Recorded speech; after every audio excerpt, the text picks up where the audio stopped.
Assalamualaikum warahmatullahi wabarakatuh. Perkenalkan, nama saya Ainia Yusilvia, NPM 176 dari kelas Etika Bisnis kelas A. Di sini saya akan mereview film yang berjudul The Pursuit of Happiness dan mengkaitkannya dengan etika bisnis yang sudah diajarkan oleh dosen pembimbing saya. Film ini menceritakan tentang Chris Gardner, seorang ayah yang rajin, pintar, dan memiliki semangat kerja yang tinggi. Chris merupakan seorang salesman. Dengan keberaniannya, ia mencoba menerima tawaran sebagai distributor sebuah alat kedokteran yang baru dan canggih. Bahkan Chris berani menggunakan seluruh tabungan keluarga untuk membeli alat tersebut. Setelah coba dipasarkan, dia baru sadar bahwa alat itu bagi kebanyakan dokter adalah alat yang cukup mahal dan kurang dibutuhkan.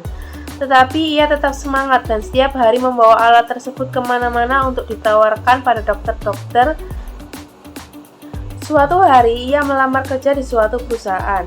Perusahaan tersebut menawarkan pendidikan selama 6 bulan untuk bisa menjadi calon pialang saham dan mereka hanya memiliki 1 dari 30 peserta untuk diterima menjadi pialang saham. Selama magang di perusahaan tersebut, Chris tidak menerima gaji sepeser pun, meskipun seharian ia bekerja keras untuk mendapatkan klien di perusahaan tersebut.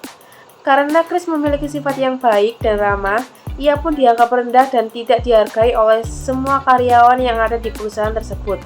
Bahkan ia melakukan pekerjaan yang tidak seharusnya dia kerjakan, sebagai contoh, mengambilkan kopi untuk pelatihnya, memarkirkan mobil untuk karyawan lain, dan masih banyak lagi.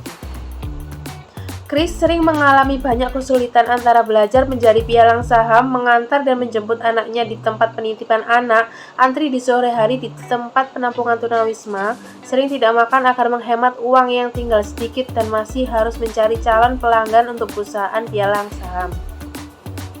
Setelah melalui 6 bulan perjuangan dan semua kesulitan yang harus dihadapi, Chris akhirnya terpilih untuk menjadi pialang saham dan memulai karirnya di industri itu.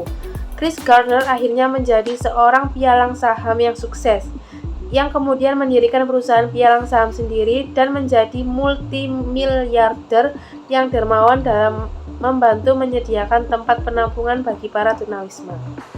Pelanggaran etika yang ada dalam film The Pursuit of Happiness adalah menganggap rendah dan tidak menghargai antar sesama karyawan maupun calon karyawan baru, kurang adanya kerjasama antara karyawan maupun tim. Etika-etika bisnis yang dapat kita ambil dari film The Pursuit of Happiness adalah: yang pertama, jangan mudah menyerah dan selalu berusaha dalam menggapai mimpi. Yang kedua, gigih dan sabar menghadapi masalah yang ada. Dan yang terakhir, jangan mudah percaya kepada orang lain agar tidak mudah dibodohi. Sekian dari saya. Wassalamualaikum warahmatullahi wabarakatuh.